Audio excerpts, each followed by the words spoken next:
At the moment, my wife and I are watching a handful of shows. We're trying to catch up with Succession, and we're currently halfway through a rewatch of Lost, but these types of shows are quite an investment. You're expected to sink hours upon hours into them to see the whole picture, so we figured we'd throw a limited series into the mix just to have something that we could get through quickly. We were having a look around and we spotted a show on Disney Plus that looked kind of interesting. The cast was pretty solid: Andrew Garfield, Daisy Edgar-Jones, Wyatt Russell, so we figured, yeah, why not? Let's take a punt on it. Let me tell you, this show was so good that we blitzed through it in just a couple of days and we were glued to the TV set the entire time, which has begged me to ask the question, why is no one talking about Under the Banner of Heaven? To some people, that question might seem a little daft because the show did receive a fair amount of critical acclaim and it was even nominated for an Emmy, but I didn't come across any discussions about it, whether on social media or in any of the major publications, and none of my friends or colleagues had heard about the show either. And I understand that it's tricky to stay on top of everything, what with the original shows on Netflix, Prime Video, and also Disney Plus.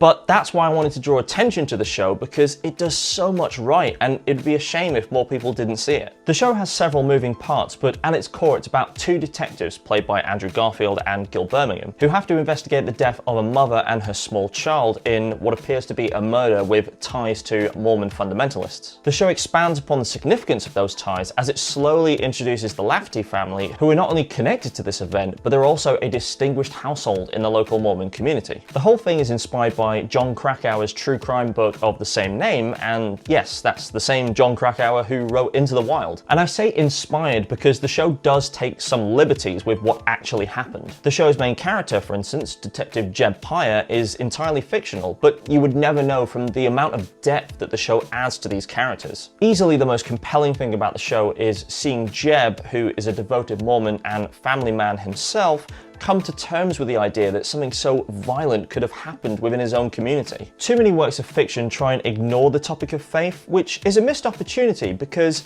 the questioning of faith is one of the most human experiences out there. Even the absence of faith speaks to an idea or a facet of someone's character, and it's handled really well here. You really feel for Jeb, and it's clear that family means everything to him, particularly as there's a subplot as you see Jeb try and care for his ailing mother, who unfortunately is succumbing to worsening dementia. The show doesn't shy away from tackling some really big questions, and I have to give it props for that. But what really sells the whole thing is the acting. The entire cast is just on full blast here. The way in which the Laffertys are portrayed is fascinating to watch, and to see them use religious tenets to further their own agenda is just terrifying. The hatred that they begin to harbor is portrayed so potently by Sam Worthington and Wyatt Russell that I'm honestly surprised that they aren't cast as villains more often. To say any more about the show would be to give too much of the story away, so I'm just going to leave you with this, that if you're on the lookout for a short series that has a lasting impact long after the credits have rolled, then Under the Banner of Heaven